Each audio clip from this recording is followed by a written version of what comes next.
tour de l'information de ce vendredi 11 décembre 2020. Les titres avec Arnaud Beryl Cerder. Bonsoir Arnaud. Bonsoir Royan, bonsoir à tous. Dans l'actualité de cette fin de semaine, Florence Parly s'est envolée vers la Martinique après une visite express en Guyane. La ministre des Armées a pu faire le point sur les missions Harpie, les opérations de lutte contre l'orpaillage illégal. Hasard de calendrier, une délégation parlementaire est venue aussi en Guyane avec à sa tête la députée du Gard, Françoise Dumas.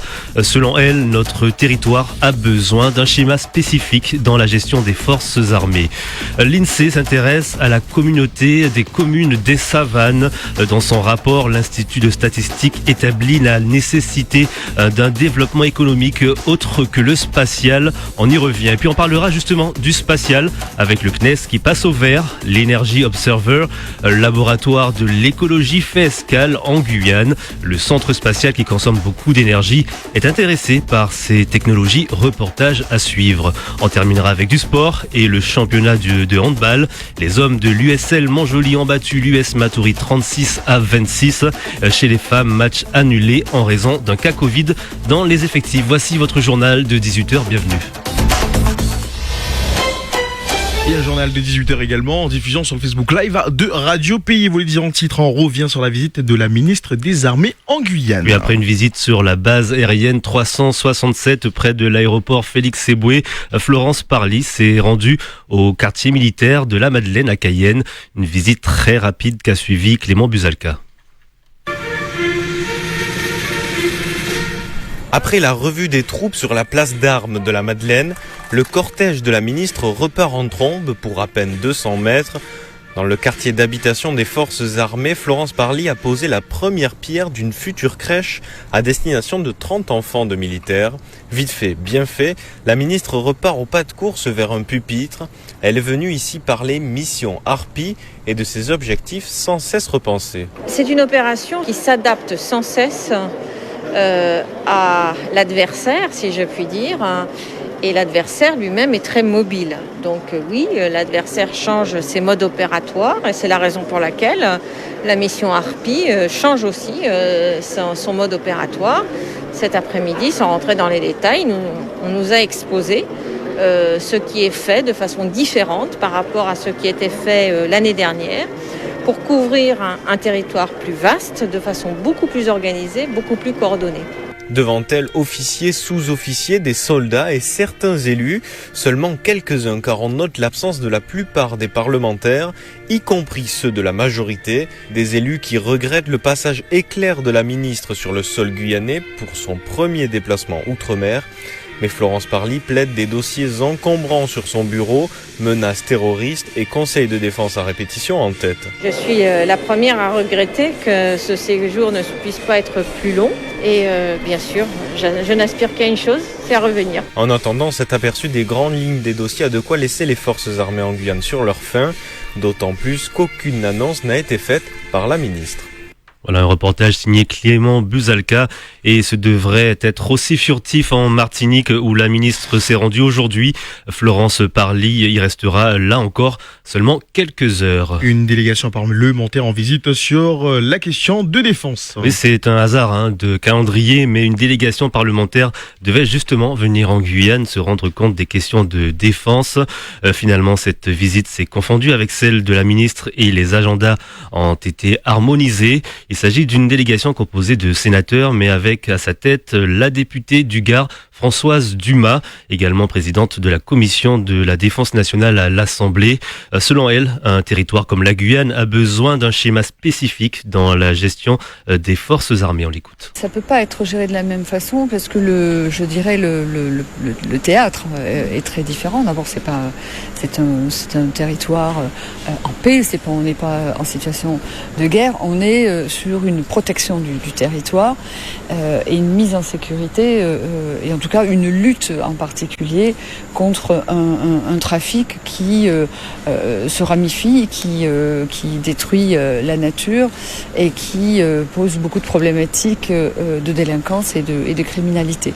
Donc on est plus sur des problématiques de sécurité avec des moyens particuliers qui sont ici et là utilisés à d'autres endroits, sur d'autres territoires en métropole ou sur d'autres territoires d'outre-mer ou départements d'outre-mer, mais ce sont des spécialités qui chaque fois s'adaptent en fait à la nature et aussi aux pratiques des délinquants.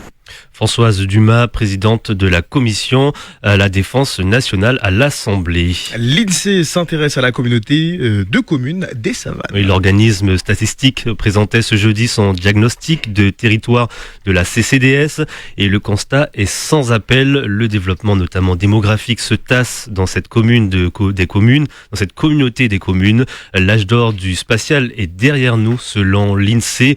Alors le territoire doit miser sur d'autres secteurs économiques. Écoutez à ce sujet Luciano Valloni, chef de la division de l'action régionale à l'INSEE Guyane.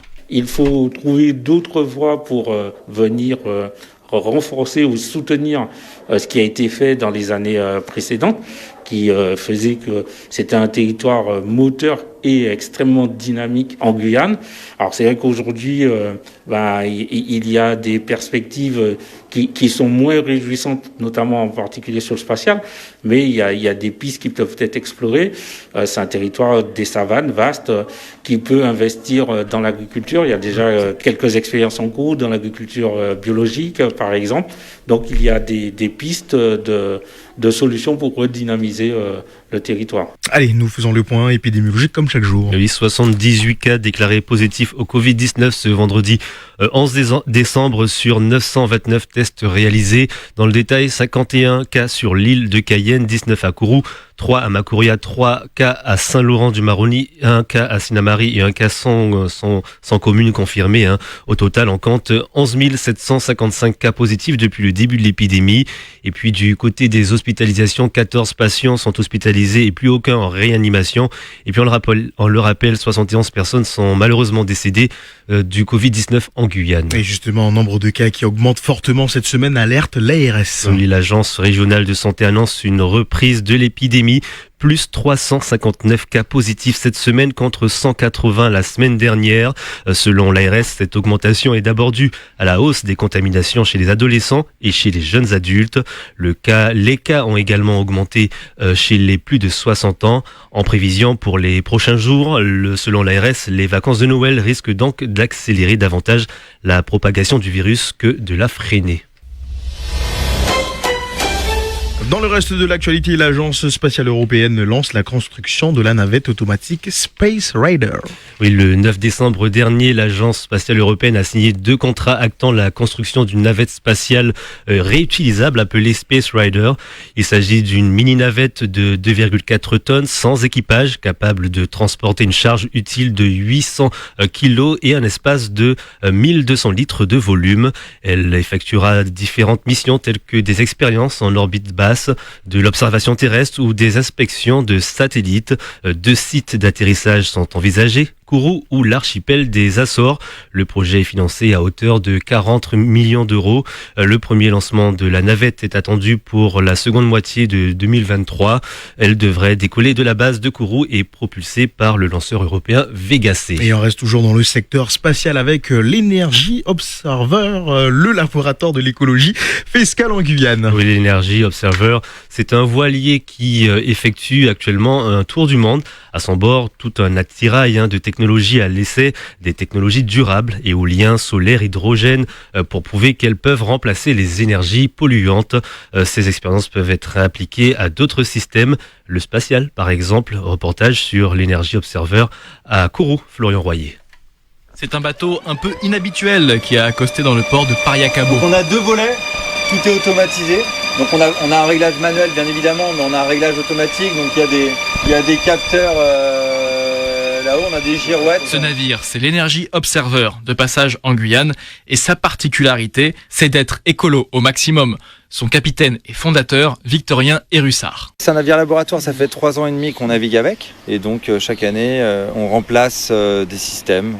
On teste de nouvelles technologies. L'Energy Observer est là pour ça, d'ailleurs son nom l'indique, essayer les capacités de nouvelles énergies et voir si elles sont toutes propres ou non. Est-ce que l'éolien est vraiment propre? Est-ce que le photovoltaïque est vraiment propre? Est-ce que la fabrication d'hydrogène, est-ce qu'on ne va pas aller utiliser trop de terres rares, etc. Je pense qu'on est capable de faire des énergies les plus durables possibles, Mais ces industriels doivent prendre conscience et faire en sorte de trouver des solutions pour avoir le moins d'impact environnemental possible.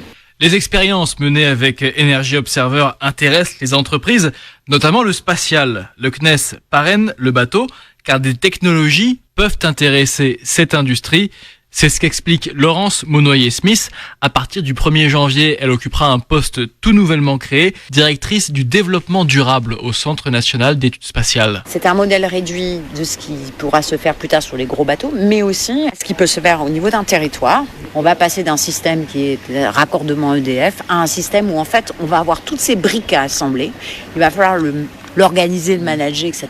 Le CSG a donc entamé sa transition vers une gestion durable des énergies, mais il reste beaucoup à faire. Sa directrice, Marianne Claire. On en est au début, mais on en est au début qui démarre vraiment, puisque nous sommes déjà dans un appel d'offres pour pouvoir faire des centrales photovoltaïques, une ou deux d'ailleurs. On a pour objectif d'en faire 2, donc on va démarrer par la première tranche.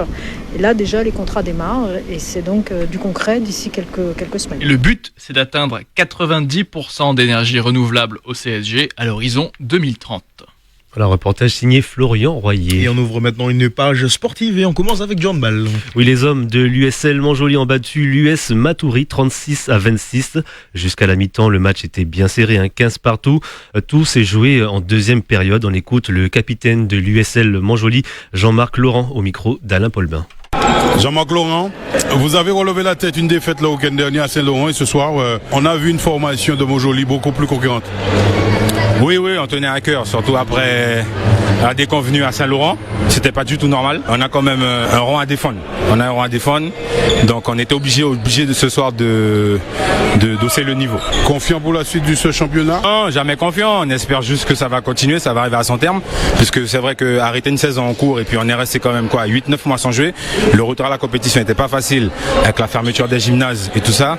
Donc c'est vrai, on a couru, mais sinon sur le jeu placé, on n'en a pas eu beaucoup. Donc là, petit à petit, on essaie de retrouver nos marques. Là, on retrouve un certain rythme qu'on avait fini le championnat l'année dernière. Donc on espère monter crescendo. Voilà, Jean-Marc Laurent, le capitaine de l'USL Montjoly, répondait à Alain Paulmin. Hier soir, le match des féminines a été annulé à cause d'un cas Covid dans les effectifs. Alors ce soir, il y a la suite de la 3e journée, toujours en handball, au centre sportif Georges Danzenac chez les hommes et les femmes. La JSE Geldar de Kourou à 19h30, entrée en liste des féminines, et à 21h pour les hommes. Et en foot, on parle du championnat vétéran et de la régionale 2. Oui, chez les vétérans, place à la 3e journée du championnat. Hier soir au stade Koumba-Ludger, l'US Sénamary a battu l'ASC Rémire vétéran 2-1, comptant pour la poule A, au terme d'une rencontre très disputée. Ce soir, l'ASC VK rencontre l'AS Douane Finance à Kourou à 20h. Et puis enfin, en régional 2, ce soir, ouverture de la 3e journée du championnat au stade Georges Sommette de Baduel, avec un derby cayennais. L'ASL Sport Guyanais reçoit l'ASC Caribe à 20h. Et puis on finit ce journal en douceur pour ceux qui préfèrent la musique. Saïna Malotte est en concert ce soir à l'Ancre. Après 2 EP, la chanteuse présente sur scène son premier album, Kimoun Mossa. Un concert à guichet fermé pour ce soir, mais la chanteuse guyanaise rempile demain soir. Pour ceux qui n'auraient pas pu avoir de place ce soir, c'est à 20h à l'Ancre.